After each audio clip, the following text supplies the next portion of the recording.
Na última aula a gente falou sobre operadores, né?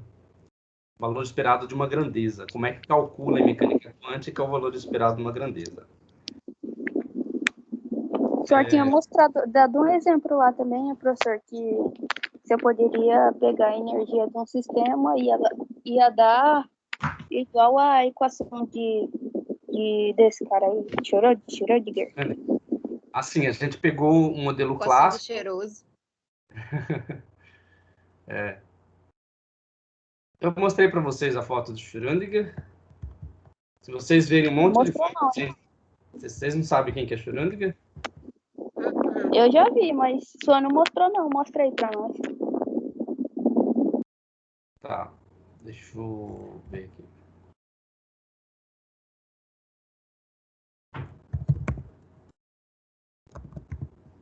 Ó, Schrödinger se escreve com OE, tá? Mas o OE você pode usar como sendo a contração, a contração de OE, né? Você pode escrever com o trema, Schrödinger. É a forma que eu gosto de escrever. Então, Erwin Schrödinger é esse cientista aqui, já um pouquinho velho, né? Nessa foto aqui. É Erwin Rutherford Joseph Alexander Schrödinger, né? Físico teórico austríaco, né? Conhecido pelas contribuições na mecânica quântica. Né? Ele nasceu em 1887, na Áustria, Viena. Ele faleceu em 4 de janeiro de 1961, também em Viena. Tá? Esse experimento dele aí é hipotético? Uma coisa assim que ele pensou ou ele colocou o gato na caixa? Não, é hipotético. É hipotético. Eu pensei a mesma coisa. Não. É um pensamento hipotético.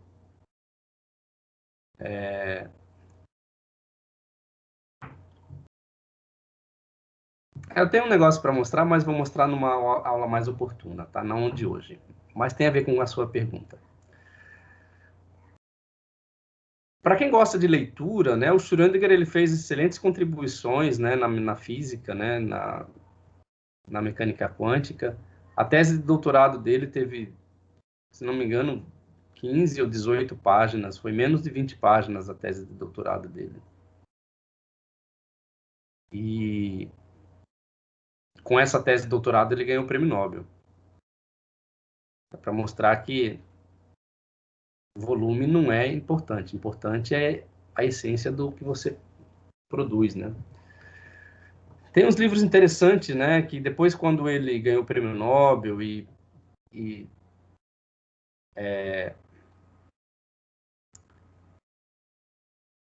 ele se voltou, né, para a área de biologia, né? Ele começou a estudar biologia, né? E tentou ver na biologia, né, as aplicações da mecânica quântica. E aí tem esse livro aqui que é bastante interessante, O que é Vida, de Erwin Schrödinger. Né? Então tem a tradução do livro feito pela Unesp. O preço dele é um preço que cabe no bolso.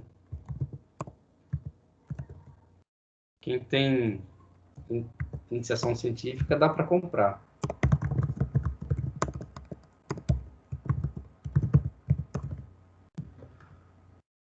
Pronto, é esse aqui. Né? Então, R$ 35,00 a capa comum. Né? É um livro do Erwin Schrödinger que é legal, né? Para quem gosta de leitura, tá? Aí esse livro aqui também é do Heisenberg, né? A parte do todo. Esse aqui é um pouquinho mais caro, R$ 52,00 também. Heisenberg e Schrödinger são considerados como os pais da mecânica quântica, né? Os dois desenvolveram teorias diferentes, né? O Heisenberg baseado numa mecânica matricial e o Schrödinger baseado numa equação diferencial de segunda ordem, que a gente já estudou essa equação diferencial de segunda ordem, né? Já mostrou como que é a equação de Schrödinger. Daqui para frente, o que a gente vai fazer é a aplicação da equação de Schrödinger. Né? Na aula de hoje, a gente vai finalizar um dos postulados da mecânica quântica, que diz respeito ao valor esperado de grandezas físicas, né, de grandezas dinâmicas. E nosso curso, né, e o curso de mecânica quântica no Instituto de Física, ele é baseado na representação de Schrödinger da mecânica quântica. Né? Nas próximas semanas aí a gente vai fazer aplicações da equação de Schrödinger. Né? Então esse cara aqui é o Heisenberg, né, que também é importante, né, aí para ciências. Ele também ganhou o prêmio Nobel. Um dos livros que eu recomendo, né, para vocês também adquirirem, tem na biblioteca, se não me engano, é esse livro aqui, que é uma coleção organizada por Marcelo Gleiser, de Mortais da Ciência. Eu acho que até eu já falei sobre essa coleção para vocês. Né? Mas é o livro que foi escrito pelo professor Toledo e Pisa. Esse livro aqui. Né? Então, eu recomendo que vocês leiam esse livro. Aqueles que têm condições e que gostam de ter livro em casa, podem adquirir. O preço dele é R$ 21,60, né? É Schrödinger e Heisenberg. Vai contar um pouco da história dos dois, do contexto, né? Histórico de quando eles desenvolveram as teorias. Tá? E ele foi escrito pelo professor Antônio de Toledo e Pisa. Esse professor já esteve aqui no FMT, inclusive eu tenho esse livro dele, não sei se está aqui, se está na universidade, autografado pelo professor. Ou se eu emprestei e não me devolveram, mas eu tenho esse livro. Tá? Então, esse livro tem muito a ver com essa disciplina, né? E é interessante que vocês entendam um pouco do contexto histórico, né? Dessa ciência que a gente está vendo, que para vocês é relativamente nova, né? A mecânica quântica, que transcende um pouco do senso comum, né? O estudo de comportamento de partículas em escala atômica.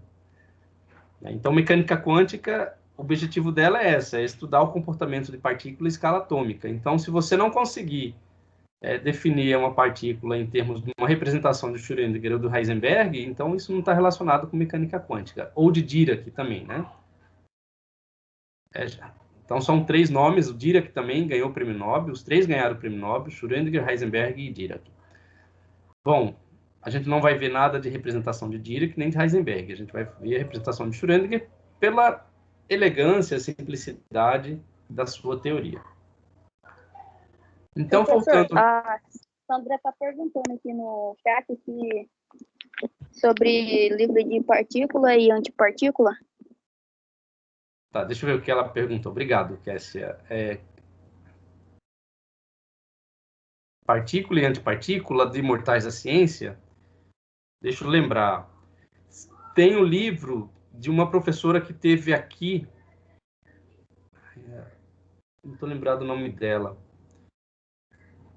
Mas eu acho, é da própria coleção Imortais da Ciência. Vamos ver se eu acho aqui.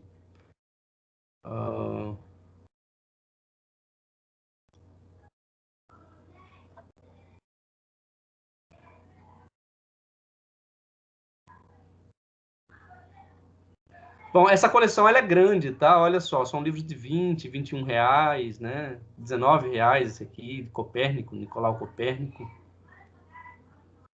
Arquimedes. Vontade de ter tudo isso aí. Eu também. Eu tenho comprado aos poucos, né? Tá na minha lista esse aqui, que é o Princípio do Isaac Newton, R$ 55.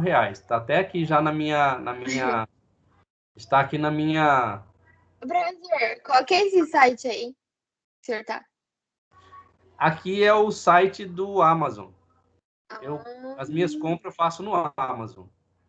Olha, Sandra, você pode procurar aqui no Amazon, tá? Coloque o nome partícula e antipartícula, Imortais das Ciências. Pode aparecer alguma coisa. Opa, eu acho que está aqui. Ah, não, aqui é Darwin. Darwin. Não, mas já sei agora. Tá, mas enfim, se eu lembrar de um, eu vou te passar, tudo bem? Beleza, obrigada. Mas é legal, né, a gente ter esses livros. Eu comprei alguns. Eu comprei, depois eu mostro para vocês, está no outro ambiente, mas eu comprei um do Marcelo Glazer, né? Inclusive, o da partícula de Deus. Não, eu comprei outros do Marcelo Glazer. Primeiro, eu assisti um vídeo do Marcelo Glazer, né, falando sobre o livro. Deixa eu ver. Tá aqui. O Universo, o Homem e Seu Espírito. Então, é essa palestra aqui do Marcelo Glazer, vocês podem assistir. Durante 150 milhões de anos. Então, ele fala um pouco da história do livro, né? Então, eu assisti essa palestra, gostei do que ele falou e acabei comprando o livro, né? Que é o livro Universo, o Homem e Seu Espírito. É esse livro que eu estou lendo atualmente. Vamos ver o preço dele para vocês terem noção. É esse aqui, ó. Olha o preço dele. R$ 34,00. Né? Bom, estou gostando do que estou lendo. Né? Então, adquiri esse aqui também, R$ 29,00, que é A Dança do Universo, né? Dos mitos da criação do Big Bang. Esse parece ser legal. Não sei ainda, tá guardado ali. Tô lendo 3 livros ao mesmo tempo, né? Mas esse aqui tá na lista depois que terminar o que eu estou lendo. Então, beleza. Alguma pergunta mais sobre esses livros? Não, só dinheiro mesmo para comprar. Bom, assista esse vídeo, eu vou deixar aqui no chat, tá? E aí depois vocês repensam sobre o que ele fala aí.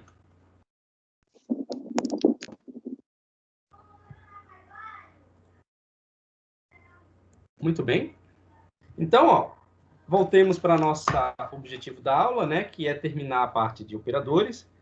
Então, na aula passada, a gente falou como calcular o valor esperado de uma grandeza. Então, toda vez que se fala em calcular valor esperado de uma grandeza em mecânica quântica, existe uma fórmula, né? Eu não gosto muito desse termo fórmula, porque fórmula me remete a entidades de química, né? Fórmula química.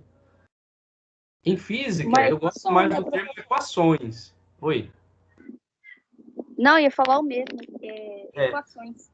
Porque é o que é isso aqui, onde tem uma igualdade, né, e 2 membros, isso é a definição de equação. Então, isso aqui é uma equação, e essa equação, ela tem um padrão no qual é usado para cálculo do valor esperado de grandezas dinâmicas, né? Então, quando você tem uma partícula quântica e você quer saber qual que é a velocidade da partícula, ou qual que é o valor, qual que é a posição da partícula, a energia da partícula, esses conceitos em mecânica quântica, eles são pouco alterados, porque você não sabe o valor exato dessa grandeza, não tem como medir. O princípio de incerteza, né, ele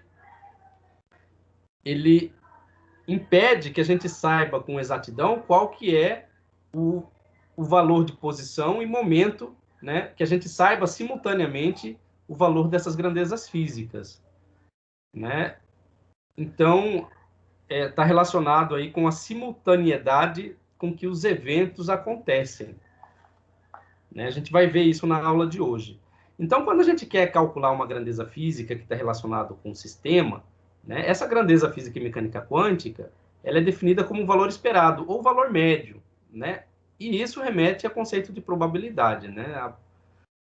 Então, o valor esperado de uma grandeza física G, essa grandeza física G aqui pode ser qualquer grandeza física, né? Então, tem esse padrão aqui para ser calculado. Você calcula ela resolvendo uma integral em todo o espaço, esse tal aqui, né? Como eu falei para vocês. Se vocês estiverem analisando o movimento em uma dimensão, né?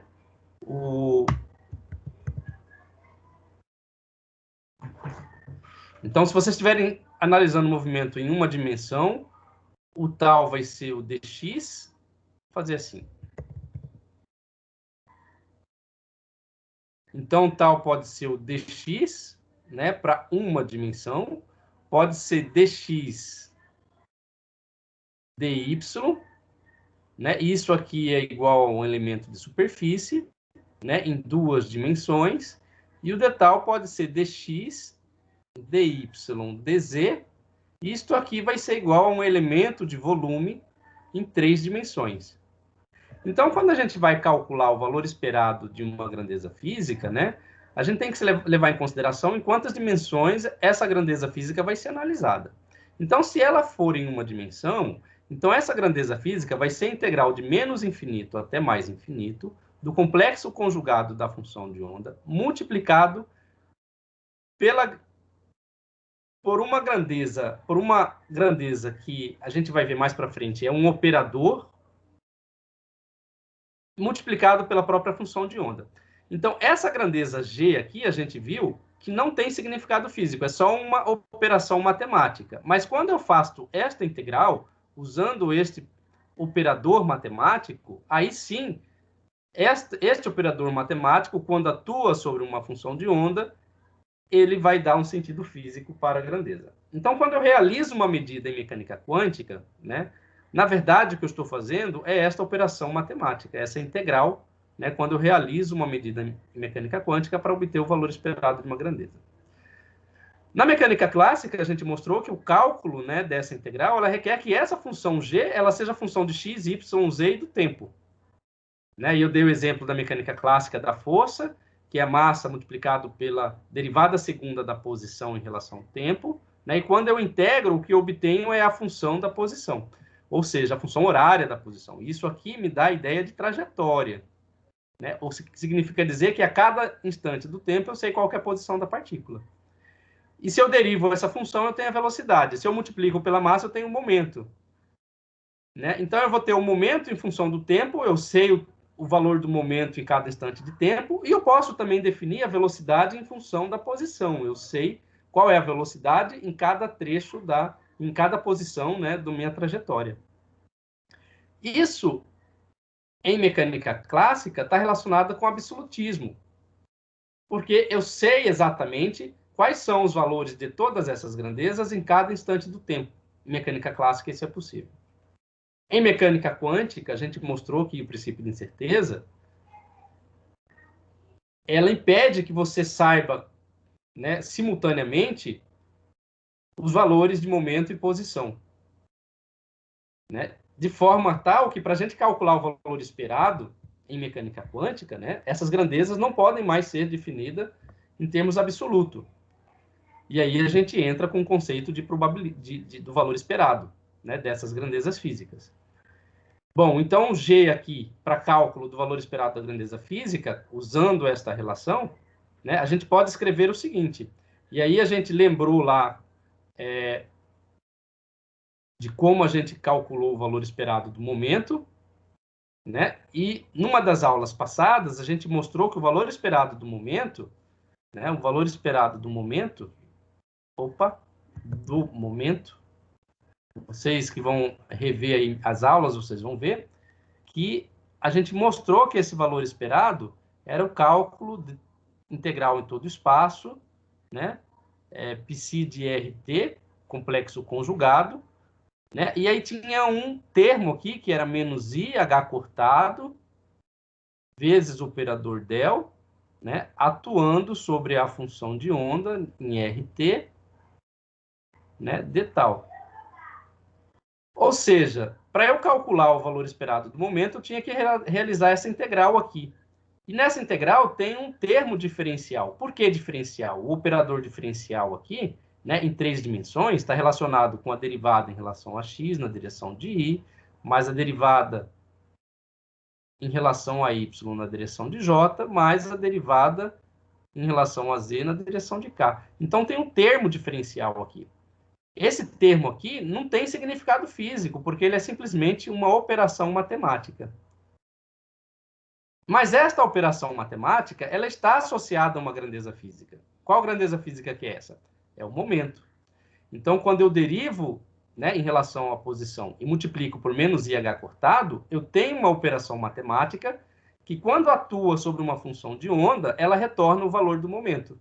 Então, você tem um operador matemático associado a uma grandeza física. né? Então, esse operador matemático aqui é um operador diferencial e ele está associado ao momento, né? Então, como é que eu calculo o valor esperado do momento? Então, eu uso aquela forma padrão, né? Aquela equação padrão para cálculo de valor esperado, que é integral em todo o espaço do operador momento atuando sobre a função de onda, né? Multiplicado aqui pelo complexo conjugado.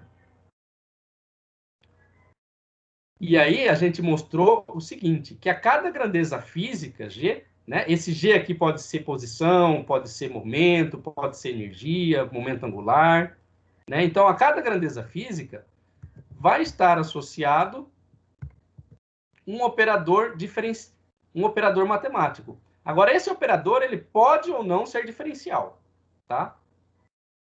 Ele pode ou não ser diferencial. E aqui a gente mostrou alguns operadores. Então, você tem uma grandeza física, posição, momento, energia, né? E essa grandeza física vai estar associada a um operador.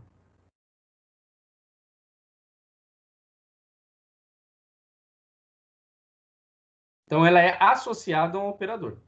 Aí, como que você calcula essa grandeza física, o valor esperado dessa grandeza física, né? Usando essa equação padrão para cálculo de valores esperados, né? Através do operador que está associado a essa grandeza física.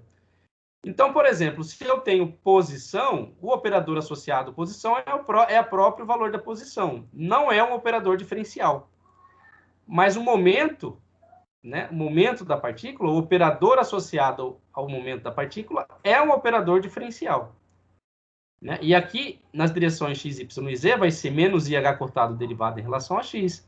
Né? Na direção de i, esqueci um izinho aqui, né? Menos IH cortado derivada em relação a y na direção de j e menos IH cortado derivada em relação a z na direção de k.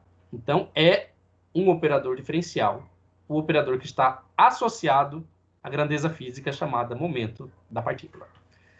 A energia total da partícula, né, tem um operador que está associado a ela e é um operador diferencial. Agora, esta diferencial é a derivada em relação ao tempo. Né? Tem uma questão lá da lista que eu deixei, que pede para calcular o valor esperado da energia total da partícula. Né? Então, como é que eu calculo naquele exercício a energia total da partícula? Eu ainda falei no estado excitado. Então, se eu defino a função de onda em um estado excitado, o valor esperado da energia, né, é a integral, né,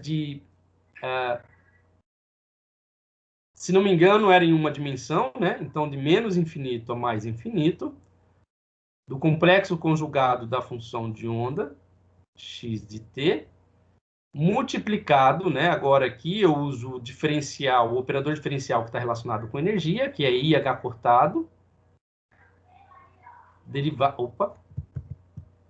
IH cortado, derivado em relação ao tempo, né? Da função de onda, x de t, dx. Então, aquele exercício, quando eu falo calcule o valor esperado da energia total associada à partícula, é vocês resolverem essa integral.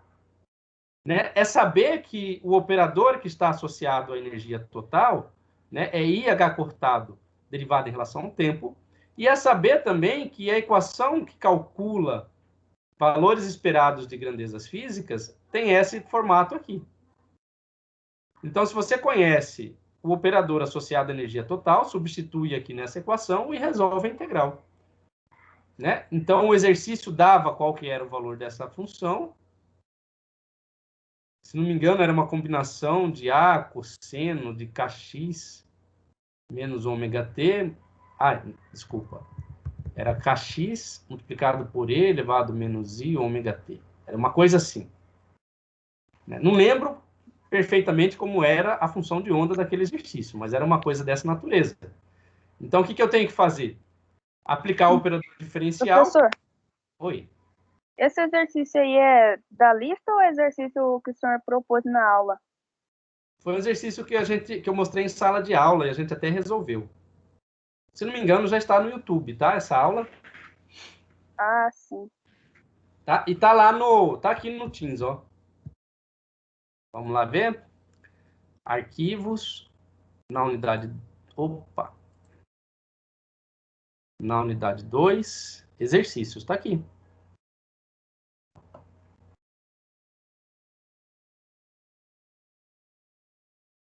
A é seno, ó, seno de 2πx sobre A de E elevado a menos I. Então, está aqui a função de onda. Ela está falando o seguinte, que a função de onda, que descreve o movimento da partícula, então a partícula está presa nessa região do espaço, entre menos A sobre 2 e A sobre 2, né? E nessa região do espaço, a função de onda que descreve esse movimento é esta aqui. Fora dessa região, a partícula ela não pode ser localizada. Ela é proibida de ser encontrada fora dessa região. Está escrito aqui, ó. Se ela é proibida de ser encontrada fora dessa região, significa que a função de onda fora dessa região é zero. E aí ele pede para calcular, o valor esperado da energia.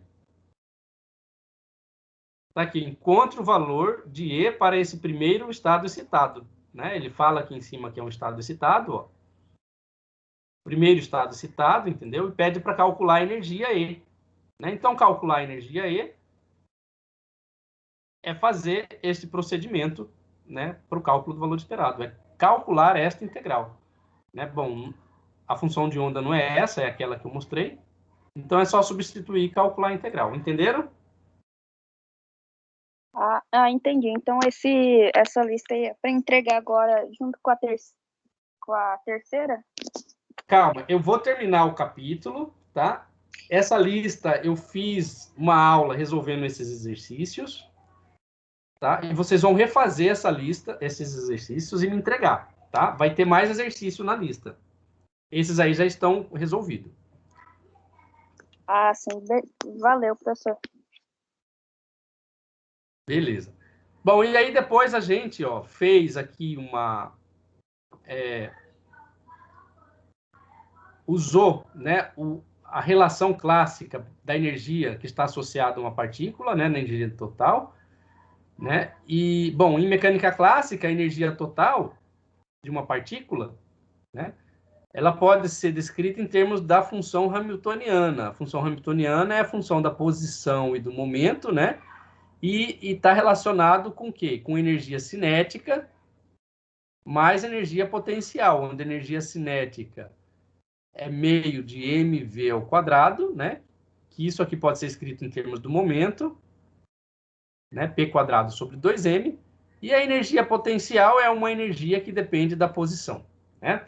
Por exemplo, se for energia elástica, né, vai estar associada com meio de kx ao quadrado, né? Ou em termos da massa e da frequência angular, isso aqui é meio de m ômega ao quadrado x quadrado. Né? Isso aqui, um exemplo específico da energia potencial de um sistema, como, por exemplo, massa-mola, né? Que executa movimentos harmônicos. Então, se a gente tem essa equação clássica, a gente pode deduzir, né, a partir dessa equação clássica, né, a equação de Schrödinger. Simplesmente trocando os conceitos, né, dessas funções, que na mecânica clássica elas podem estar correlacionadas, né, e aplicando o conceito de operadores. Só que aí quebra a correlação. Né? Você não pode ter simultaneamente conhecer posição e momento. Então, trocando a posição pelo operador R, o momento, né, pelo operador menos IH cortado nabla, e energia por IH cortado derivada em relação ao tempo, e escrevendo, né, a função hamiltoniana em termos da energia cinética mais energia potencial, isso aqui igual à energia total. E quando eu faço a substituição, né, no lugar do P usando o operador, essa relação aqui, pessoal, vocês já viram lá em mecânica clássica, não já? Lembra, Kézia? Que é hamiltoniana, não estou lembrado não, professor. Bem, pelo menos na minha mecânica clássica, o professor só entrou um pouquinho para falar isso, mas ele ficou mais na Lagrangiana. Lagrangiana, né? Mas tem a função... Lagrangiana, como é que eu calculo Lagrangiana? Energia potencial, energia cinética menos potencial, né? Isso, Uhum. A hamiltoniana, em vez de você subtrair energia potencial, você soma. Né? E quando a gente substitui aqui a noção desses operadores, o que a gente vai chegar? No lugar do E, é a derivada de I, IH cortado, derivada em relação ao tempo. Então, a gente vai chegar nesse termo aqui, ó. Qual que é o significado físico desta equação? Nenhum. Nenhum, porque aqui é só aqui é só uma operação diferencial. E esta equação aqui é uma equação de operação matemática, não tem significado físico. Então, vamos fazer o seguinte, multiplicar pela direita, né, o psi r de t. Quem que me ajudou aí? Foi o Temerson? Isso. Ô, Temerson, bem-vindo à minha aula. Tava sumido, rapaz. Você sentiu minha falta, foi? Senti. Sua, da É isso, Cassie, hein? da Sandra. Então, olha só, quando a gente multiplica aqui pela direita, o que a gente obtém? Equação de Schrödinger. A equação de Schrödinger. Né? Então, é uma forma de descrever o movimento das mecânicas quânticas. Agora, vocês têm que ter em mente, né, que essa forma de descrever movimento em mecânica quântica e em mecânica clássica, elas são conceitualmente diferentes. O conceito é diferente. Na clássica, você pode definir o conceito de trajetória, mas na mecânica quântica, esse conceito não é válido. Muito bem. Tudo bem até agora? Sim. Então, o que a gente usou para chegar na equação de Schrödinger? Nós usamos operadores.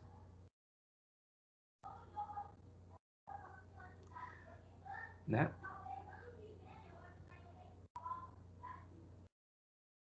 Bom, e qual que é a definição de operadores para vocês?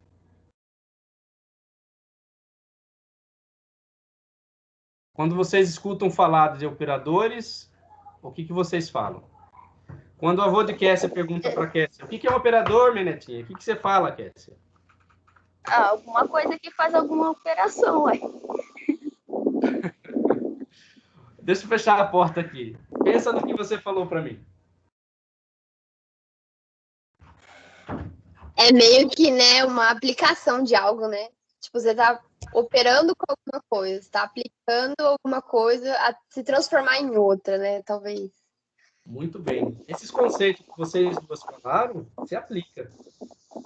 Só que no que a gente está falando é uma entidade matemática ou uma entidade física? Matemática. Exatamente. Então, o operador é E qualquer pelo entidade que o Temerson falou, é matemática mesmo. E aquece agora. Exatamente.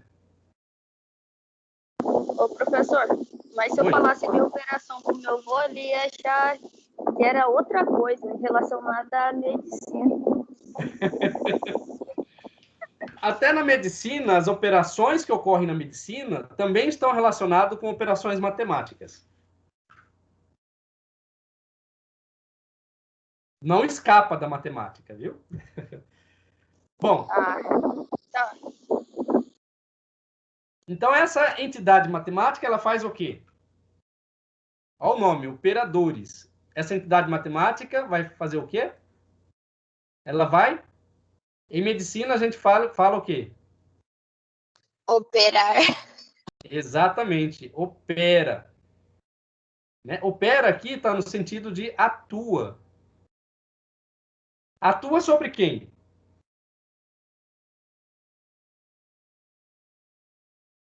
Equações? Equações? Não sei. Funções. Função.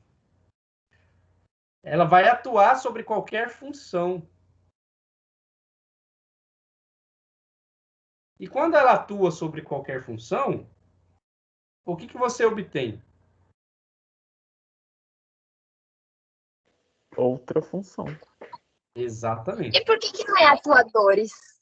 Podia ser atuadores, né? Em vez de operadores.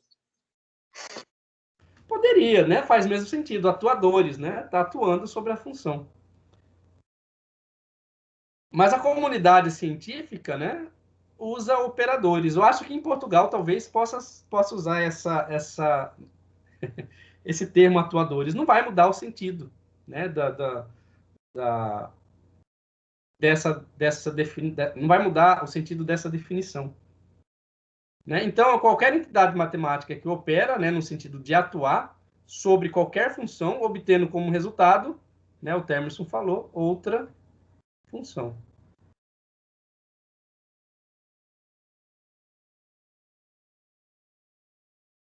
Bom, só que função, como que a gente define função? Função, você tem uma variável dependente e você tem uma ou mais variáveis dependentes. Né? Então, você tem uma função, você define ela em termos de variável dependente e variável independente. Então, a função de uma variável, por exemplo, f de x, x é a variável independente e o f é a variável dependente, no sentido de que, para você conhecer o valor de f, você tem que conhecer o valor de x. Né? O f depende do valor de x. Então, por isso, chamado variável dependente. Então, quando você faz essa entidade matemática operar ou atuar sobre esta função, essa entidade matemática vai transformar esta função em uma outra função. Né? E essa outra função também vai ser função desta variável independente. Né? Então, obtendo como resultado outra função dessa variável. Né? Mesma variável. Entenderam? Uhum. Então, por exemplo, a gente tem o operador A de x. E vamos fazer esse operador A de x atuar sobre a função psi de x. Como que a gente faz isso? Né? Então, a operação matemática, a notação é escrita da seguinte forma. A atuando sobre psi de x. Qual que é o resultado?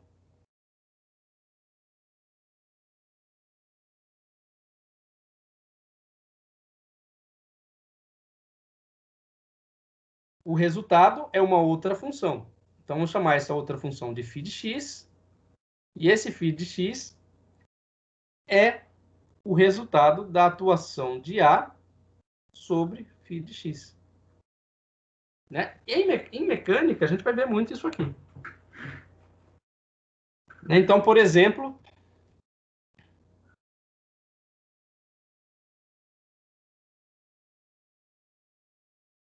a gente pode ter aqui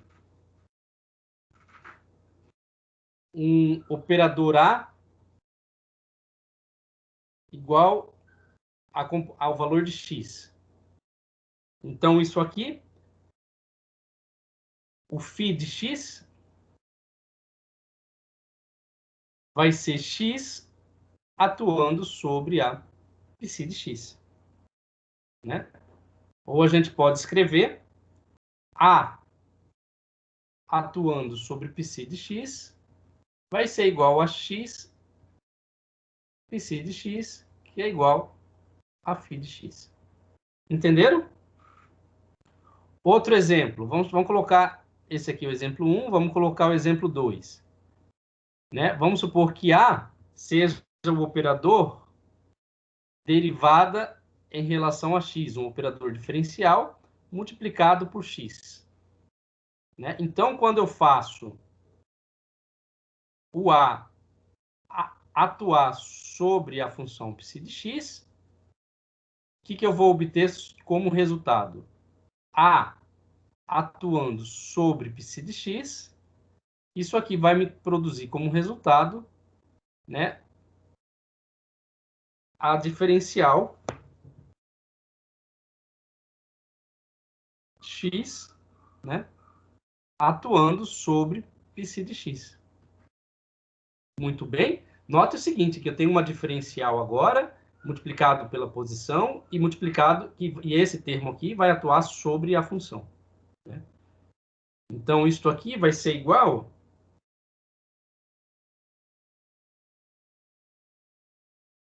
a... Bom, deixa eu chamar vocês agora para me ajudar. Vou chamar... A Lise está por aí ainda?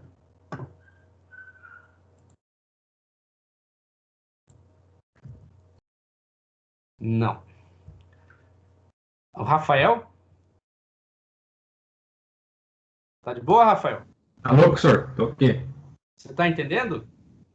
Tô entendendo. Então, você pode me ajudar aqui se eu considero um operador como sendo a diferencial em relação a x vezes x e faço esse operador atuar sobre uma função de onda. Qual resultado eu vou obter? Você vai derivar primeiro o x, multiplicar pelo psi, Exatamente. Derivada de x em relação a x dá quantos? é 1. É 1 vezes π, então é a própria π de x. Daí mais o x vezes derivado do psi. Exatamente. Obrigado, Rafael.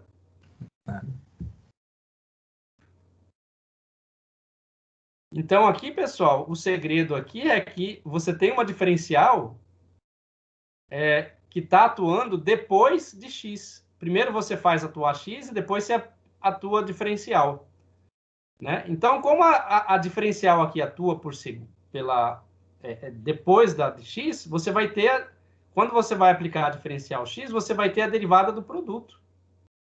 Né? Então, note a importância da ordem da aplicação da diferencial.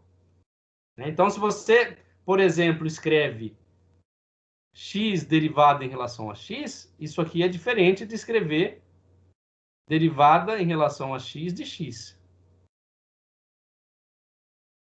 Está relacionado com a simultaneidade destas operações.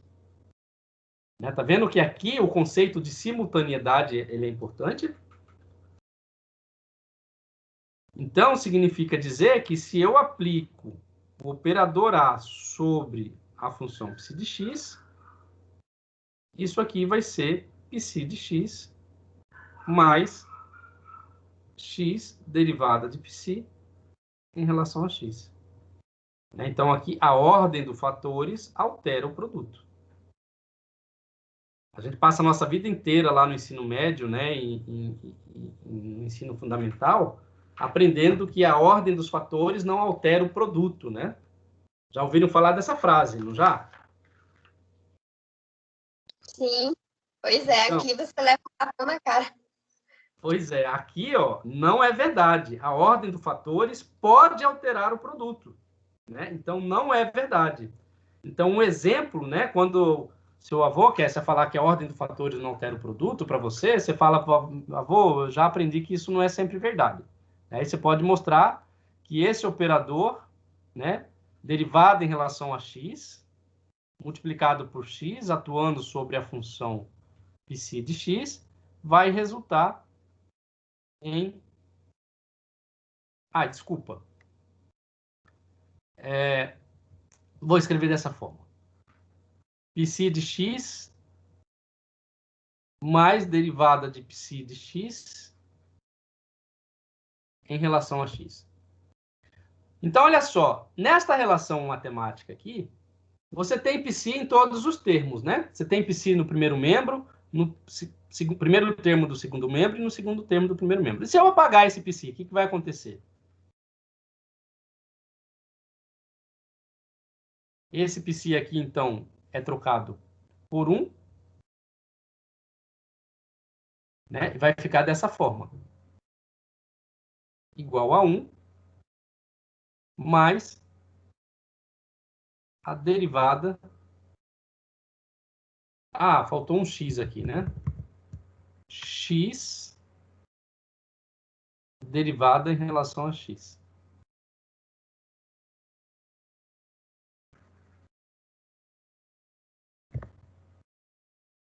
Então, nessa relação aqui, eu simplesmente ocultei a função e escrevi esse termo, né, em termos de equação de operadores, né?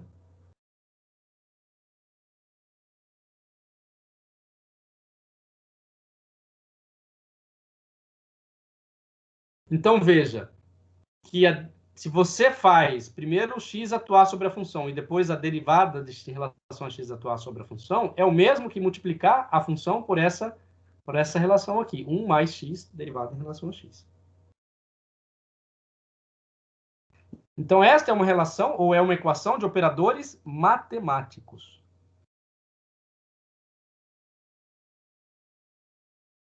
Entenderam? Sim.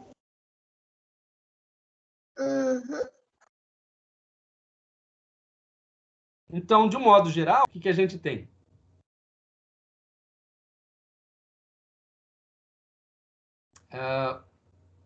Você tem uma equação de operadores, né? Então, de modo geral, a gente tem uma equação de operadores, né? E que podemos escrevê-la da seguinte forma. O operador A, né? Vamos chamar derivada em relação a x vezes x de operador A. Então, esse operador A vai ser igual a um operador B mais a um operador C.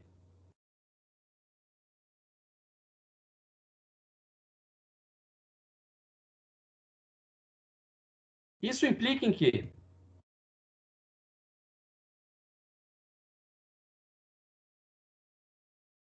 Se eu faço o operador A atuar sobre uma função, né?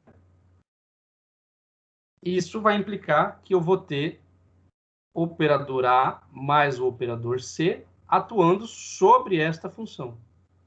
E aqui é válido a propriedade comutativa, né, dos operadores. Associativa, não comutativa.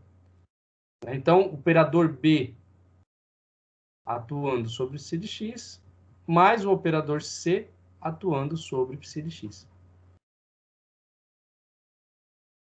Isso para qualquer função. Como é que é o símbolo de qualquer para qualquer?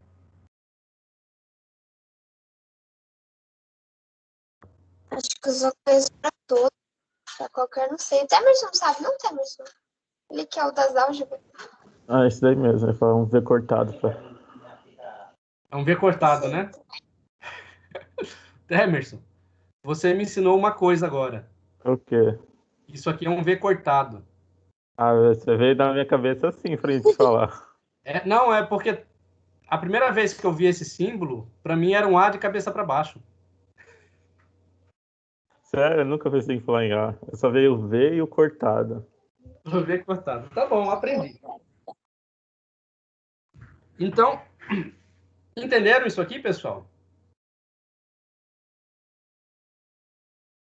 Sim? Sim.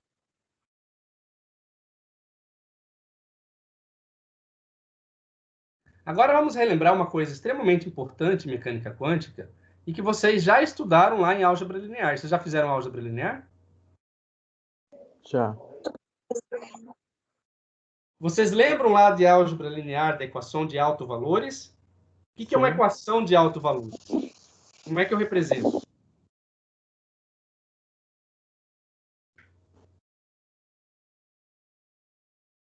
Então, você tem um operador que atua sobre uma função. Vai ser igual a uma constante multiplicada pela função. Exatamente. Vai ser igual a uma constante multiplicada pela própria função.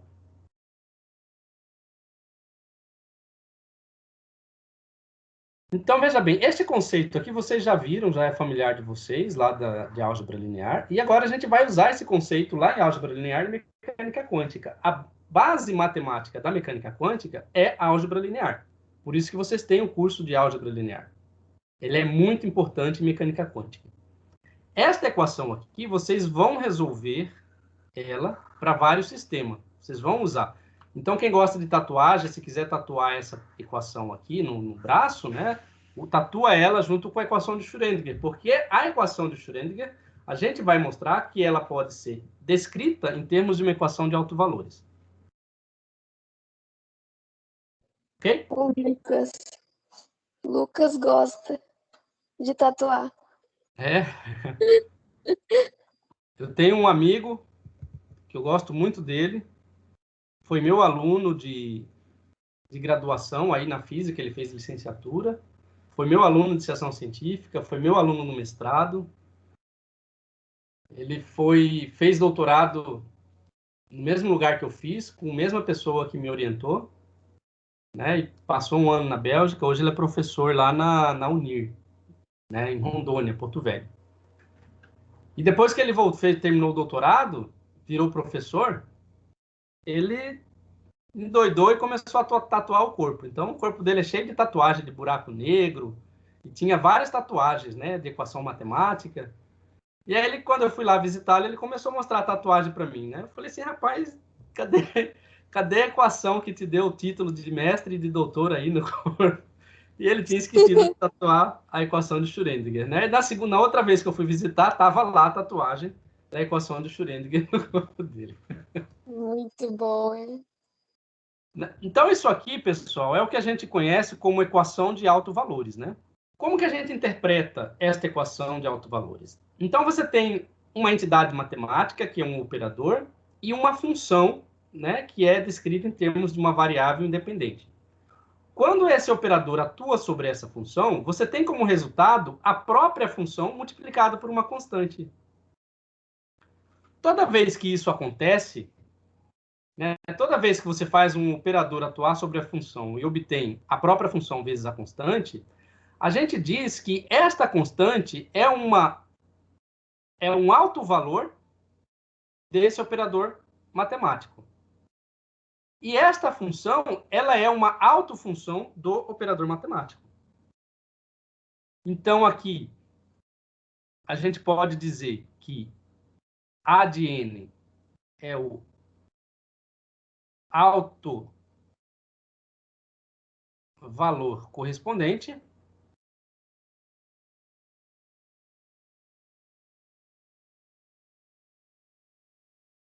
E o n de x é a autofunção correspondente.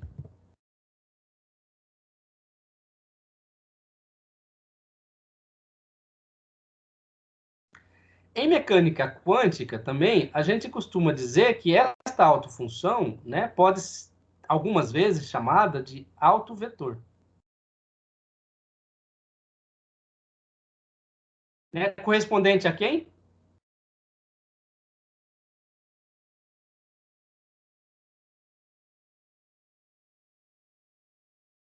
Vamos escrever assim, ó, economizar nas palavras aqui, e escrever correspondente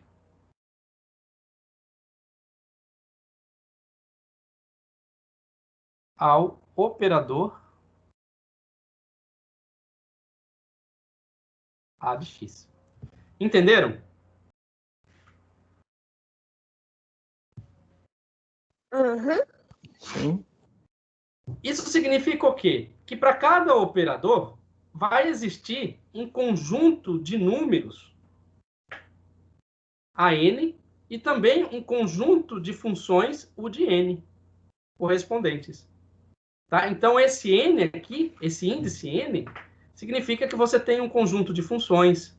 E aqui no A, significa que você vai ter um conjunto de números. Tá? Vamos colocar aqui. Esse alto valor são números. Então, vamos escrever isso que eu disse. Então, é isso. Para cada operador A, vai existir um conjunto de números A de índice n e um conjunto de funções U de índice n. Né? E esses conjuntos de números e de funções, eles são definidos pela equação de autovalores. Então, aqui nós temos, né, o n de x, a autofunção, e o a de n, o autovalor correspondente. Então, como exemplo, vamos levar em consideração que esse operador A é igual a menos i derivada em relação a x.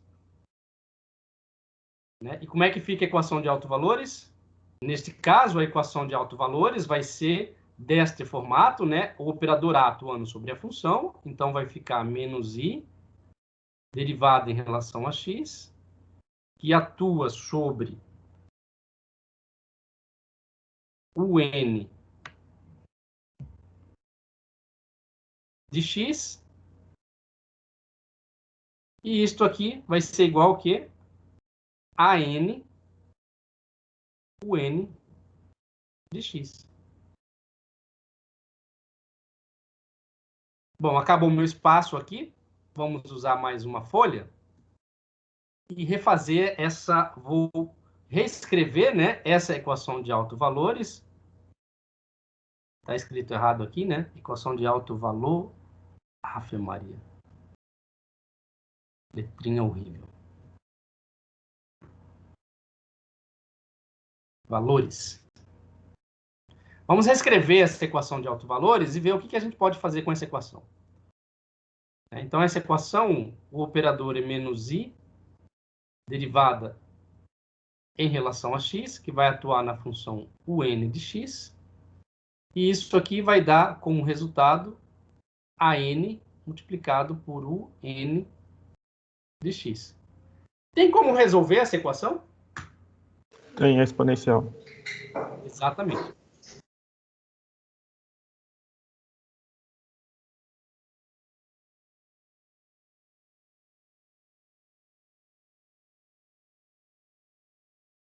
Bom, então se a gente resolve essa equação, né?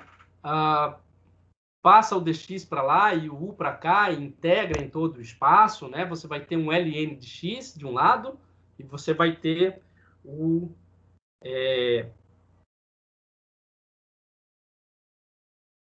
E você vai ter do outro lado o valor correspondente a n. Então, a solução, né, normalizada, tá? E aí eu vou deixar para vocês fazerem um cálculo da normalização dessa função. Vocês já sabem fazer, né? Cálculo de normalização. Vai ser 1 sobre a raiz de 2π multiplicado pela exponencial de i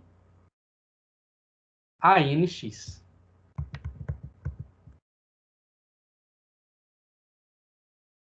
Que tipo de função que é essa aqui?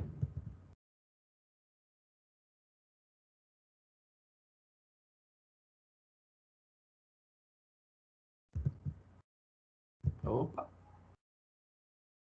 Que tipo de função que é essa aqui? Essa é uma função... Alguém vai falar alguma coisa? Mas como que a gente pode falar? Por causa do... Oscilatória.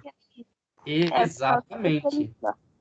Oscilatória, né? Ou, se a gente quiser usar um nome mais sofisticado, né? A gente pode falar de função periódica. Tá na mesa, professor. Oi? Tá na mesa. Mas é que eu acho o nome periódico mais bonito que oscilatório. Acho que eu sou feio, por isso, né, professor? Então é o seguinte, o AN aí significa o quê? Uma constante arbitrária, né, que vai depender das condições do contorno do problema que a gente vai estar analisando.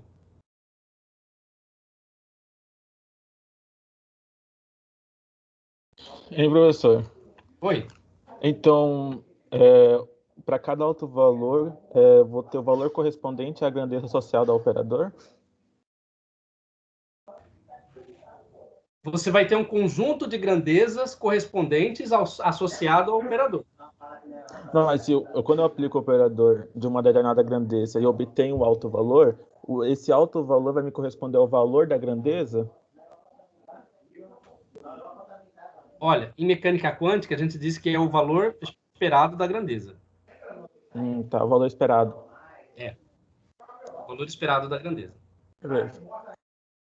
Para um determinado estado daquele sistema, tá? Sim.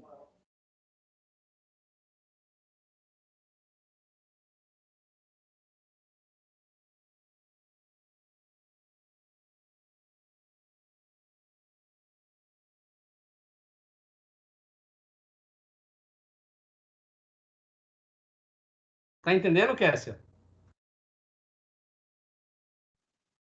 Sim, professor. Eu acabei falando uma coisa errada aí. O que você falou de errado? É porque eu já olhei a equação, aí eu olhei aquele izinho lá, achei que era função complexa. Assim, tipo... Você falou certo, você não falou errado. É uma função complexa.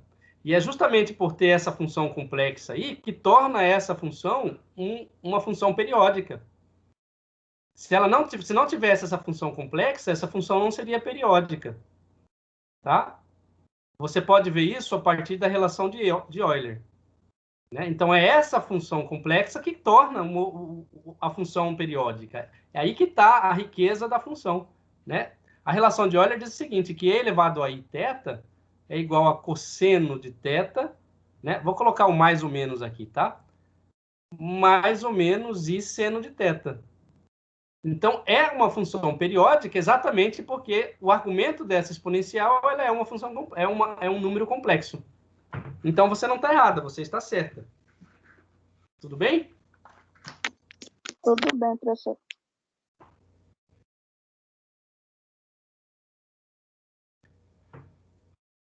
Então, vamos considerar, né, esse caso em que o I, a função 1 é periódico.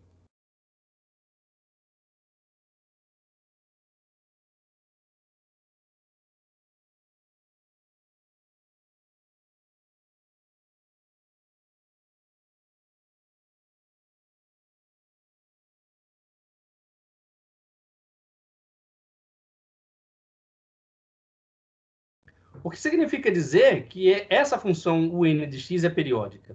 Como é que eu defino uma função periódica?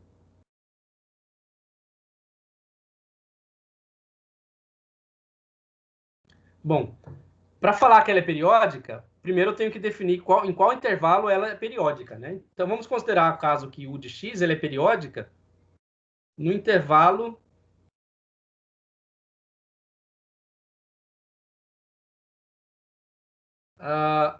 vamos colocar ΔX igual a L, tá?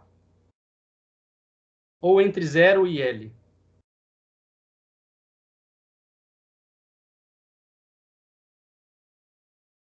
Zero menor que x, menor que L. Nesse intervalo. Bom, isso implica dizer que a função de onda na posição x mais um L vai ser igual ao quê?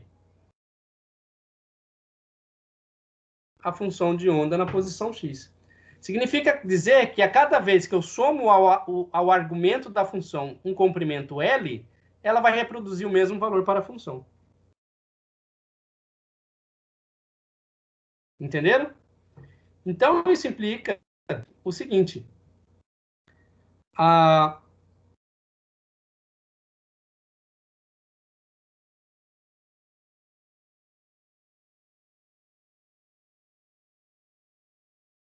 Se eu somar a este argumento aqui um comprimento L, eu não devo mudar a minha equação. Então, o N de x mais L vai ser igual a 1 sobre raiz de 2π, né, da exponencial de I a N x mais L. Né? E isto aqui vai ser igual a 1 sobre raiz de 2π de E elevado a I a N x multiplicado por E de I a N vezes L. Como o N de x mais L é igual ao N de x, então esse termo aqui ele tem que ser igual a 1 sobre raiz de 2π de E elevado a I a N de x. E isso aqui igual ao N de x. Agora, notem o seguinte aqui, pessoal, esta relação. Isso aqui implica em quê? Esta igualdade aqui vai implicar em quê?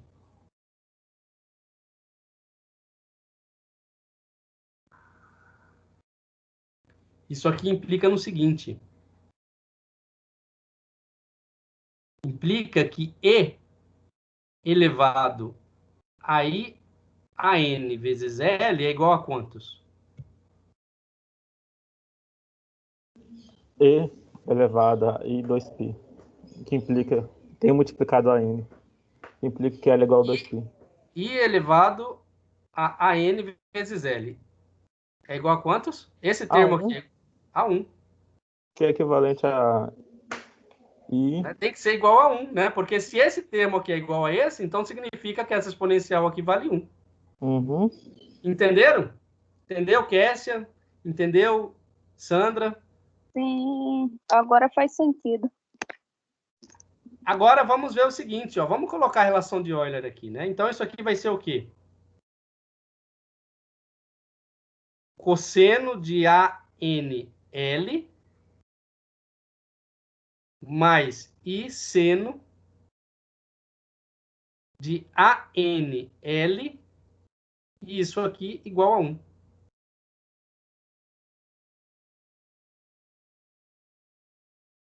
Isso aqui vai implicar em quê?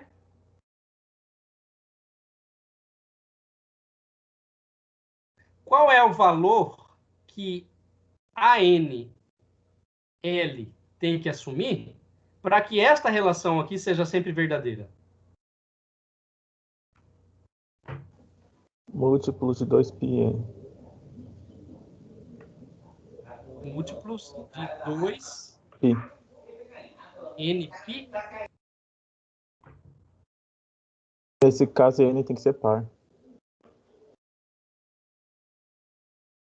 Não. Não, tá certo. Olha só, por que tem que ser múltiplos de npl? Porque essa função aqui sempre tem que zerar. E o cosseno sempre tem que dar 1. Para o cosseno sempre dar 1, tem que ser 0, tem que ser 2π, né? Tem que ser 3, 4π, 6π. Esse, professor, então esse ANL tinha que ser igual a 0, né? Tudo bem, pode ser. Então vamos lá. Tem que ser igual a quantos? A 0. O que mais? E se for 2π? Seno de 2π dá quantos? 0. 0. E cosseno de 2π dá 1. Pode ser 4π, 6π e assim sucessivamente. Tem que ser o quê? Um número par, né? Então pode ser 2nπ, onde n é igual a 0, 1, 2, 3, assim sucessivamente. Né? Olhe no círculo trigonométrico. Você conhece o círculo trigonométrico, Kessia? Se eu conheço pelo nome, eu não tô lembrada. Tá. Vamos fazer um adendo aqui para você lembrar do círculo trigonométrico. Ó, o círculo trigonométrico é um círculo, como o nome próprio já diz, né? O eixo horizontal a gente define como cosseno e o eixo vertical a gente define como seno, certo? Na onde o eixo do seno e cosseno se cruzam é 0. A tangente está bem aqui, ó. Tá? Aqui é tangente. Olha que a reta da tangente ela é paralela à reta do seno, mas se cruza com a reta do cosseno. Tudo bem? Ó, Agora eu lembrei, professor. de 0 até onde essa reta do cosseno toca a circunferência, né, para a esquerda é menos 1 e para a direita é mais 1. Da mesma forma no seno. Aqui para cima é 1 e aqui para baixo é menos 1. Né? Na mesma forma tangente. Aqui é menos 1 e aqui é mais 1. Então, se você pegar um ângulo qualquer aqui, ó, né, é só você projetar no seno e no cosseno que você vai saber o ângulo, né? Mas, ó, esse ângulo ele pode variar de 0, π sobre 2, π, 3π sobre 2 e 2π, né? E aí, você vai ter aqui 4π, 6π, 8π. E do lado de cá, você vai ter π, 3π, 5π e assim sucessivamente, entendeu? Então, veja, para que o cosseno sempre dê um positivo, o ângulo tem que ser 0, 2π, 4π, 6π, 8π. Se for um número ímpar de π, o cosseno vai dar negativo. Da mesma forma, o seno, né? O seno tem que ser um número semi-inteiro de π. Tá? Então, o que a gente quer aqui é que essa relação sempre dê um positivo. Para que ela dê um positivo, o seno tem que zerar e o cosseno tem que sempre ser 1. E aqui no círculo trigonométrico você vai ver, se você usar ângulos de 0, 2π, 4π, né? 6π, 8π, um número par de π, o seno sempre vai ser 0, mas o cosseno vai ser 1. Entendeu agora? Entendi, sim, professor. Certo. Então, agora, olha só. Então, não apaga, não. Oi? Ah, você não queria que Tudo bem. apagasse? Tá. Não, é que eu ia olhar. Depois não tem problema, né? 0, 2π, 4π, 6π. O que implica que a NL tem que ser 2 vezes N vezes π, onde N igual a 0, 1, 2, um número inteiro. Tá? O 2 aqui garante que quando você multiplicar qualquer número por 2, você vai ter um número par. Né? Então, você vai ter um número par de π aqui. Bom, desse resultado, pessoal, a gente tira que esta constante ela vai ter o valor discreto, né? 2nπ dividido por L. Vamos considerar a diferença entre dois altos valores consecutivos. Vocês podem me dar um exemplo aí de dois altos valores consecutivos?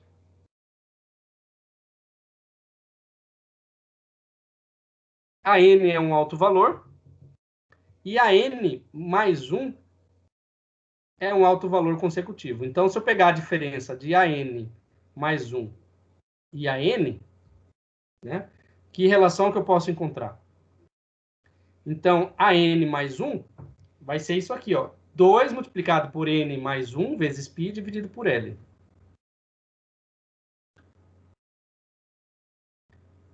Dois multiplicado por n mais 1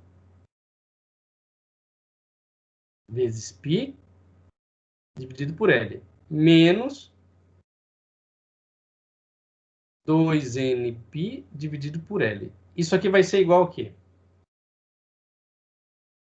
Como tem o sinal de menos aqui, o n, o 2πn cancela com 2πn aqui, e o que vai sobrar vai ser que a diferença entre dois autovalores consecutivos vai ser igual a 2πl. 2π sobre L. Né? Agora sim, o que acontece se a gente fizer L tender para o infinito? Se L tender para o infinito, essa diferença aqui vai ser nula, né? Então, AN mais 1 menos A de N tende a 0.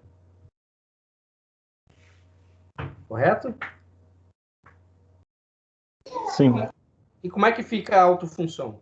A função deixa de ter um aspecto discreto para ter um aspecto contínuo. Exatamente.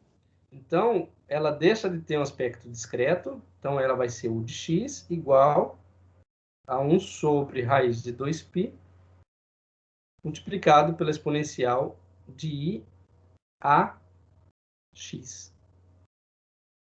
Então, ela deixa de ter aspecto discreto e vai ter um aspecto contínuo. Ela vai ter a periodicidade em todo o espaço, né? Se vocês plotarem essa equação aqui, né, em função de x, o que vocês vão ter? Vocês vão ter uma oscilação assim, ó. Então, o verde aqui representa a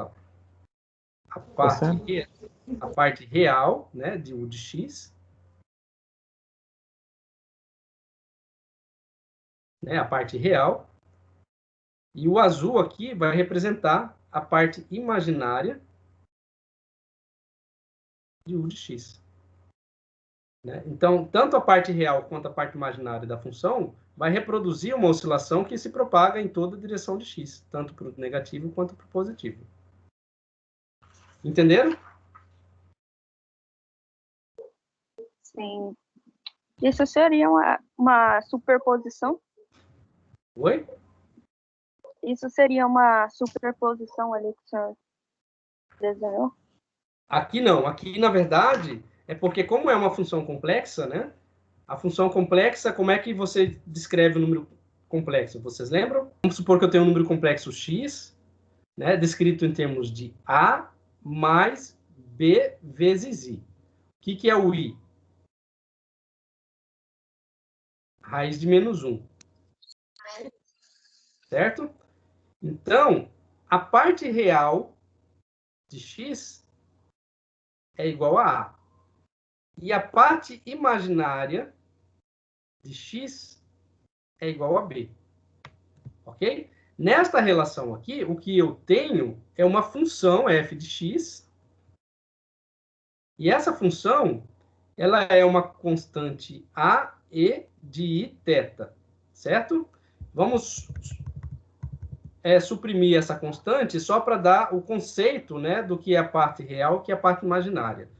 Então, usando a relação de Euler, isso aqui vai ser cosseno de θ mais e seno de θ, né? Então, o que implica? Qual que é a parte real da f de x? A parte real, né, levando em analogia esse número complexo aqui, é uma função que é o cosseno de θ. E a parte imaginária da f de x é o seno de θ. Entenderam? Então, por isso que esta função aqui, ó, ela é modulada por esta amplitude, que é 1 sobre raiz de 2π, né? E ela tem uma oscilação periódica, representado pelo parte real da função, e uma oscilação também periódica, né, que é representado pela parte imaginária da função. Entenderam? Bom, temos meia hora ainda, e eu quero falar de uma coisa importante, que é a relação de comutação. Pessoal, eu tinha planejado para terminar a relação de comutação na aula de hoje. Eu não sei se eu vou conseguir, mas o que importa é que vocês entendam esse conceito novo que a gente está passando, tá? Vocês entenderam aqui o gráfico? Kessia, Carol, Rafael? Posso apagar aqui? Sim, pode, sim, professor. Entendeu? Eu entendi, sim. Eu que pensei coisas aqui que talvez que veio na minha mente sobre superposição. Por causa Então, que eles estão um superposição... encaixado assim. Tá. Mas não é isso, professor. Então vamos falar agora de relação de comutação.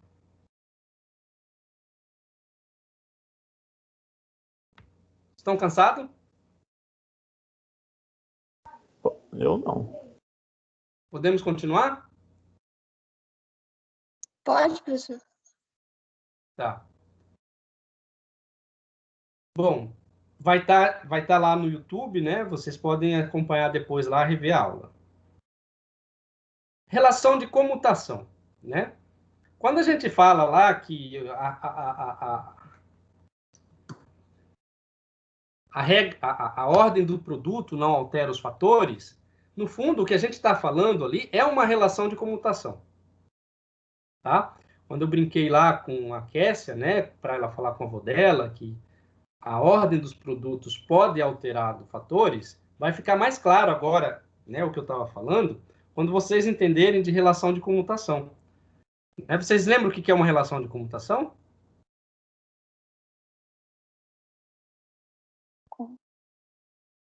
Relação de comutação é muito importante em mecânica quântica.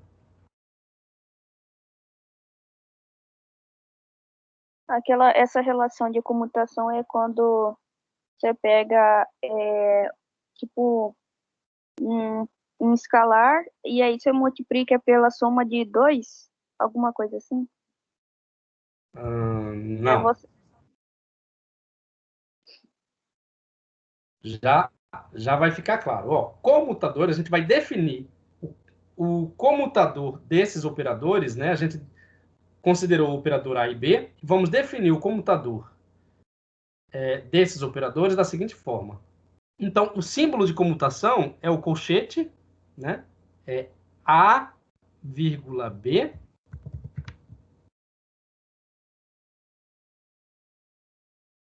entre colchetes, tá? Esta aqui é uma representação de comutação entre dois operadores, tá? E ela é definida como sendo a diferença de A e B pela diferença de B e A. Então, a relação de comutação nada mais é que uma diferença de operadores. Ou, melhor dizendo, a diferença entre operações. A gente não definiu operadores, não é uma entidade matemática que opera sobre uma função, o que atua sobre uma função. Então, a relação de comutação vai ser a diferença entre essas operações, né? Então, quando eu escrevo A e B, eu estou aplicando primeiro a operação em A, e do resultado dessa operação, eu aplico a operação B. Né? E A e B, né, primeiro eu aplico a operação B, e no resultado dessa operação, eu aplico a operação A. E a relação de comutação mostra a diferença dessas relações. Né? Em geral, em mecânica quântica, os operadores não comutam. Então, em mecânica quântica, em geral, o que ocorre é que o comutador de A com B é diferente de zero. Né? Isto aqui implica dizer o seguinte. Implica dizer que você fizer uma operação AB é diferente de você fazer uma operação BA.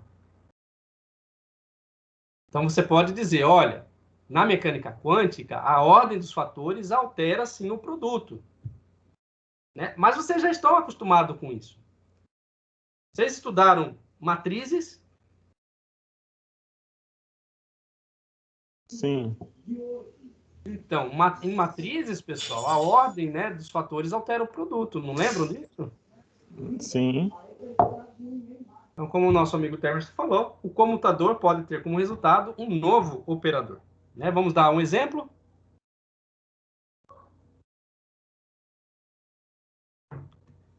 Vamos relacionar, vamos considerar que o operador A é simplesmente um operador posição e o operador B é um operador derivado em relação à posição. Para que o operador tenha sentido, a relação de comutação ela sempre tem que atuar sobre uma função arbitrária. Então, eu vou ter o x, a relação de comutação, né? De A, B,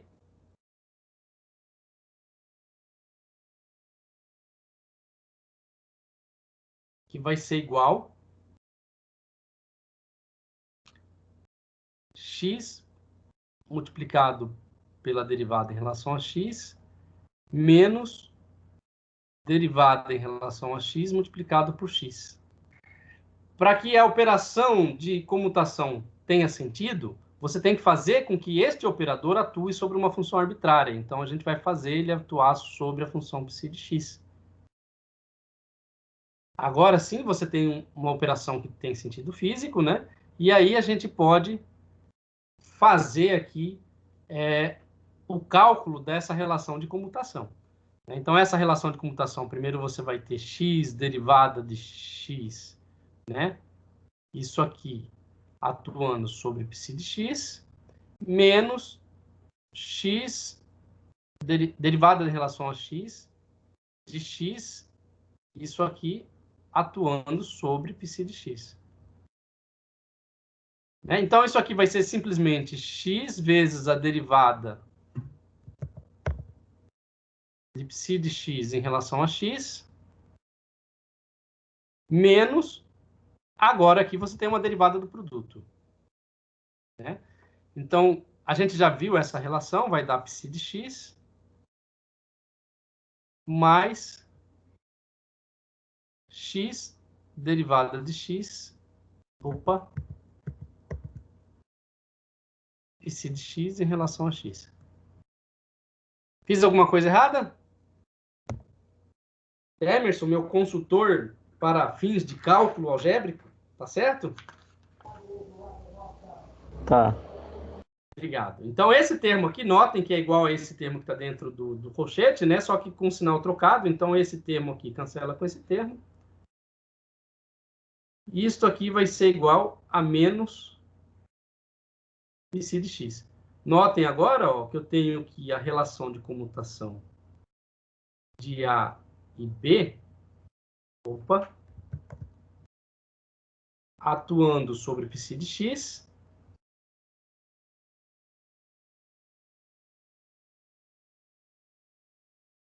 vai ser igual a menos psi de x. Isso aqui implica o seguinte, que x derivado em relação a x menos derivado em relação a x vezes x, isso aqui vale quantos? Na equação de operadores? Menos 1. Menos 1. Muito bem. Entenderam? Agora vamos calcular uma relação de comutação muito importante na mecânica quântica. O comutador de x com p de x. Qual que é o operador que está relacionado com a grandeza x? É o x, né? Isso. E qual é o operador que está relacionado com o operador momento? Menos IH cortado, del X. Agora, o que a gente vai calcular é a relação de comutação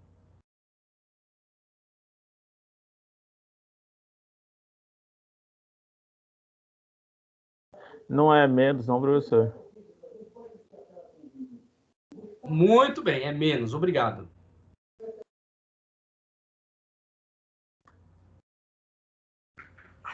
Então, vamos calcular essa relação de comutação, né? Então, vai ser xp menos px. Novamente, para fazer sentido, tem que fazer com que ele atue sobre uma função, né?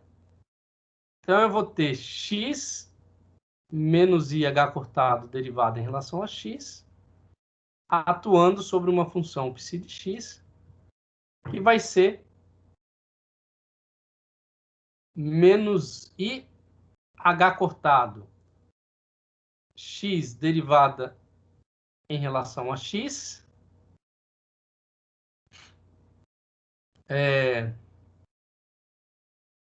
de psi de x,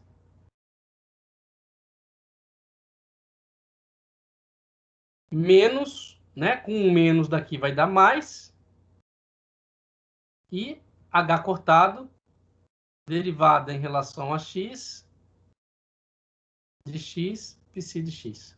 Então, eu vou ter menos ih cortado x, derivada de psi em relação a x, tá? Mais IH cortado, Mais psi de x. h cortado psi de x. Vamos colocar só psi, tá? Beleza. Mais IHX, IH cortado IH x, cortado x, derivada de psi, relação a x. em relação a x. Muito bem. Então, esse termo aqui cancela com esse. O que sobra? IH cortado psi. E h cortado psi.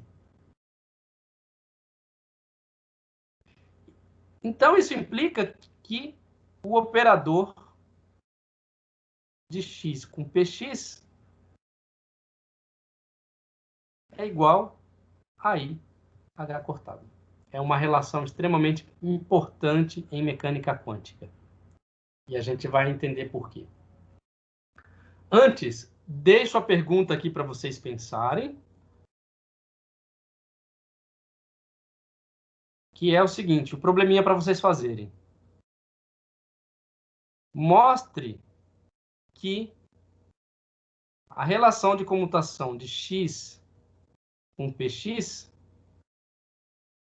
é diferente da relação de comutação de px com x.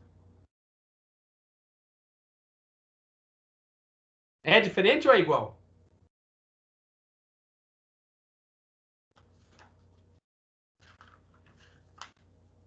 Vai ser diferente. Vai ser diferente. O que vai mudar? Se eu não me engano, acho que o sinal Exatamente. vai ficar um menos na frente, né? Fica menos IH cortado. Vai ser só o sinal, vai ser menos IH cortado. Ah, é só você isolar o menos aqui na frente, ó. É verdade. Tá? É bem simples de mostrar, né?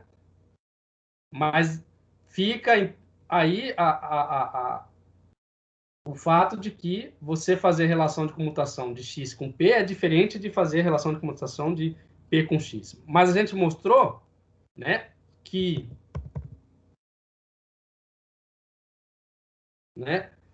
x e p não comutam. O que significa dizer que o operador x e p não comutam? Qual que é a implicação disso? Isso está coerente ou não tem coerência nenhuma? Tá coerente com o princípio da incerteza. Exatamente, está coerente com o princípio da incerteza. Veja, quando você faz o operador momento atuar sobre a função de onda, o que você está medindo é o momento da partícula. E quando você obtém o momento da partícula, com certa precisão, a medida da posição torna-se imprecisa. Agora, se você faz o contrário, se você mede a posição da partícula, fazendo o operador posição atuar sobre a função, você vai ter ali o valor mais provável para a posição da partícula. E isso implica que o momento da partícula, a incerteza sobre o momento da partícula, aumenta. Então, implica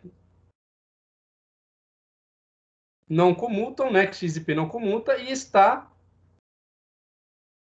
coerente com o princípio de incerteza.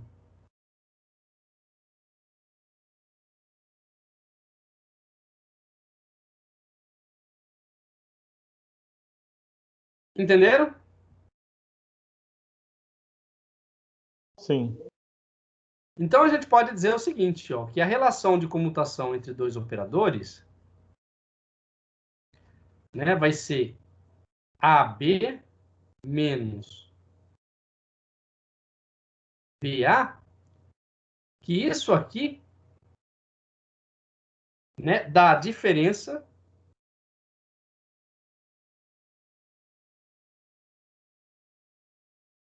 entre as operações sucessivas de operadores. Entendeu? Já estou terminando, tá, pessoal? Agora vamos supor o seguinte.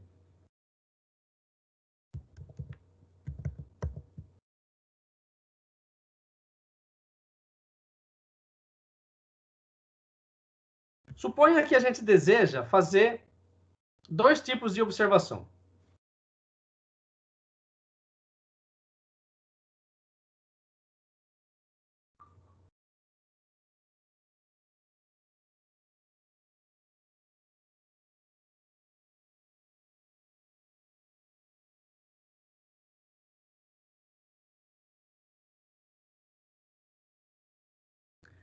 Então, a primeira observação, eu vou chamar de observação A.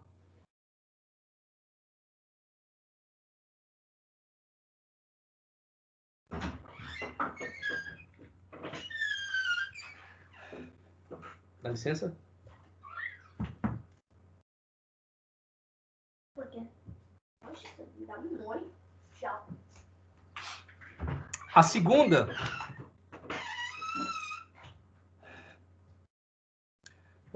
observação,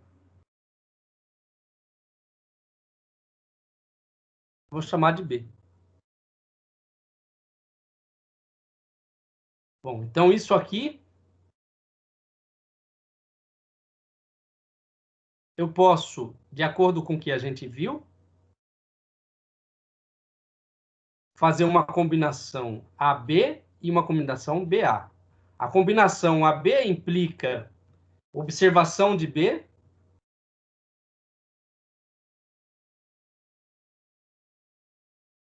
observação B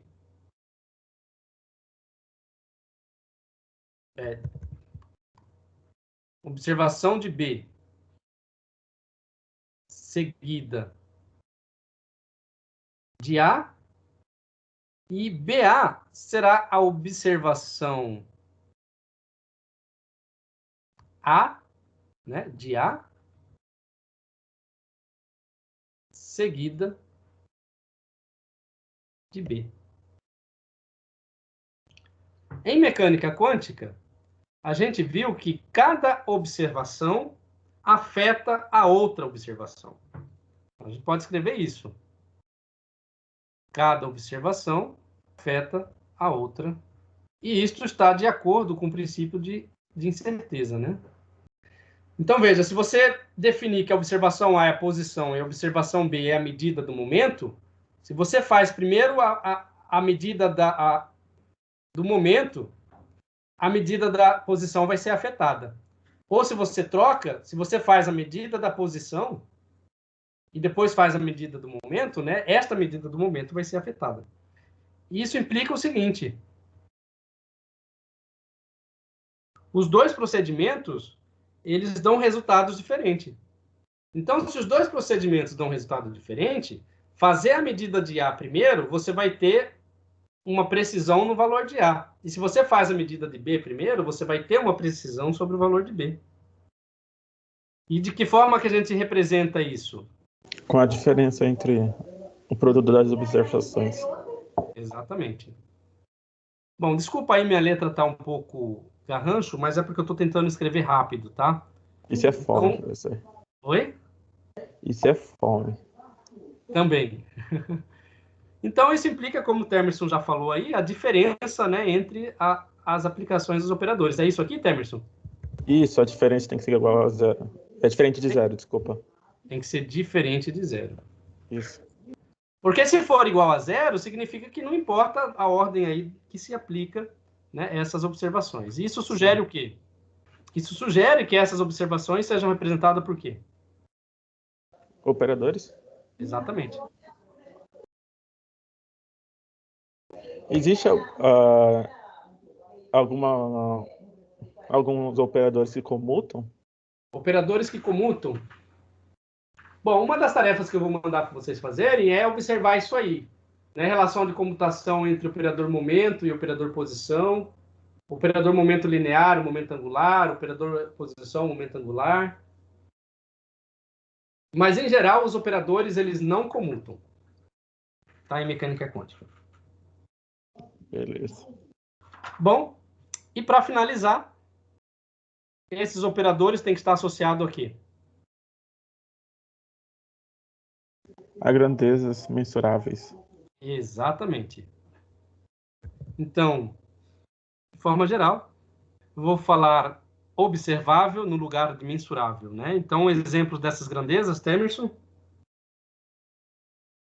Momento, energia. Exatamente. Vamos começar por posição, momento, energia, né? Etc. Tem momento angular, tem várias outras grandezas físicas que é observável ou mensurável, como o Temerson falou. Dúvidas?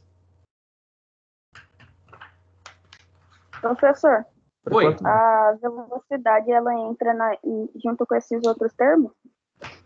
Pode repetir, eu não entendi sua pergunta. A velocidade ela seria também um dos exemplos? Também seria a velocidade. Né? Qual que é a diferença entre velocidade e momento?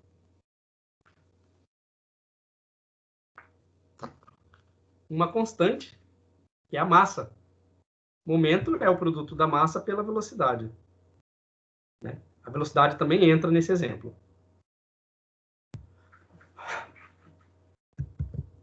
Mais dúvidas? Olha, 3 minutos ainda para terminar a aula. É porque, assim, professor, na velocidade você tem uma relação de tempo e do espaço, né? Da posição, na verdade. Isso em mecânica clássica. Ah, tá. Estou pensando errado, então. É porque em mecânica clássica, né, você pode descrever a velocidade em termos da taxa de variação do momento, né? Olha só, foi bom você ter falado nisso, Kessia. Deixa eu voltar aqui a compartilhar minha tela. Eu acho que na última aula você não estava, mas... Eu vi na última aula, professor. Você viu na última aula? Lembra que a gente Sim. fez a derivada da posição em relação ao tempo? Por que que era zero? Né? Aquela pergunta que ficou. Vamos ver se é Acho aqui. que eu não tô lembrada. Na aula de quarta eu tava, terça-feira que eu apareci no final. Certo. Vamos ver se eu acho aqui. Pronto. Aqui a gente definiu o valor esperado da posição, né? E depois a gente definiu o valor esperado da posição, do vetor posição. E depois a gente derivou a componente x do vetor posição em relação ao tempo. Né? E agora, quando você deriva, você vai derivar esse produto aqui. E aí, derivada desse produto, você vai ter a derivada de x e vai ter a derivada do momento. E aí, fica esse termo aqui, né, que o Temerson apontou quando a gente estava falando sobre essa aula, e esse termo era considerado zero. Por que que esse termo aqui é considerado zero? Porque você tem uma taxa de variação temporal da posição. Em mecânica clássica, você pode definir x em função do tempo. E aí, se você define x em função do tempo, você pode derivar essa função em relação ao tempo. Em mecânica quântica, x em função do tempo não pode ser definido. Por quê? Porque o princípio de incerteza ele impede que a gente trace uma trajetória de uma partícula quântica. E se você não tem a função horária da posição, não tem como derivar. Né? Então, a derivada de x em relação ao tempo é zero. Então, esse termo aqui não existe. Tá? O que sobra é a integral sobre o divergente da densidade de corrente. Né? Então, em mecânica quântica, o conceito de trajetória perde o sentido por conta do princípio de incerteza de Heisenberg. Então, essa partícula ela estaria se movendo em qualquer espaço, qualquer ponto do espaço? O que a gente pode dizer é que a gente não tem como definir a posição exata dela. Você tem como calcular o valor esperado da posição, uma média sobre as posições da partícula. Tipo, seria igual um gás que as moléculas elas se movem para qualquer lugar? Dentro daquele espaço, sim. O que você pode calcular é o valor mais provável de se encontrar a partícula. Como é que você calcula isso? Fazendo a integral em todo o espaço, né, da densidade de probabilidade da partícula. E aí você tem em qual posição do espaço a partícula tem maior probabilidade de ser encontrada. Bom, nas próximas aulas, deixa eu dar uma sinopse já do que vai acontecer. Né? Na próxima aula, eu vou fazer uma coisa que não é comum nessa disciplina. Né? Nessas disciplinas aí espalhadas em qualquer curso que vocês forem, vocês não vão ver isso sendo feito, tá? Muito dificilmente. Que é mostrar a solução da equação de Schrödinger dependente do tempo. Né? Eu vou mostrar um método para resolver a equação de Schrödinger para um determinado sistema, resolver ela dependente do tempo. Isso não está nos livros textos. Se você pode olhar lá nos livros textos, nas notas de aula que eu deixei, vocês não vão encontrar. Eu vou falar sobre o método Split Operator para a solução da equação de Schrödinger dependente do tempo. Depois que eu falar desse método, eu vou fazer a separação da parte espacial da parte temporal da equação de Schrödinger. E aí a gente vai ter duas equações de Schrödinger. Uma que descreve a parte temporal e a outra que descreve a parte espacial. Então, depois que a gente fizer essa separação, tudo isso nas aulas da semana que vem, na próxima semana, a gente vai fazer aplicações, né, da solução exata da equação de Schrödinger, independente do tempo. Né? E quem vai dar essa aula é o nosso amigo, ele está por aí, Silvio. Está aí, Silvio? Estou sim, professor. O Silvio, ele vai fazer essa aplicação para nós. Quem é o Silvio? O Silvio é meu aluno de doutorado. Né? A tese de doutorado dele está totalmente relacionada com esse assunto. Né? Ele está estudando nesse exato momento a técnica de split operator para calcular a evolução temporal de uma função num ponto quântico. Né? Mas ele vai falar sobre a aplicação da equação de Schrödinger em estados estacionários. Né? Em estados estacionários. Então, ele vai resolver a equação de Schrödinger para alguns sistemas. Né? E o objetivo, né, dele, tá? Ele, como aluno de doutorado, bolsista da CAPES, ele tem que fazer o estágio de docência, assim como foi com a Elisângela. Tá? Então, depois da semana que vem, a gente vai ter uma semana de aula com o Silvio. Beleza?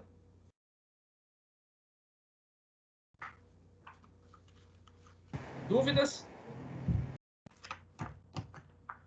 Bom, mais um pouquinho sobre a aula da semana que vem. O método de split operator, ele resolve a equação de Schrödinger dependente do tempo, essa equação que vocês já conhecem, ele resolve esta equação, mas não é uma solução exata. É uma solução aproximada. Tá? E não é uma solução 100% analítica, como o Silvio vai mostrar. O Silvio vai mostrar soluções exatas, soluções analíticas. Solução analítica, elas estão relacionadas com soluções exatas. Né? Todas as soluções exatas, elas são analiticamente resolvidas. Né? Agora, o que eu vou mostrar, a equação de Schrödinger, independente do tempo, não tem solução exata.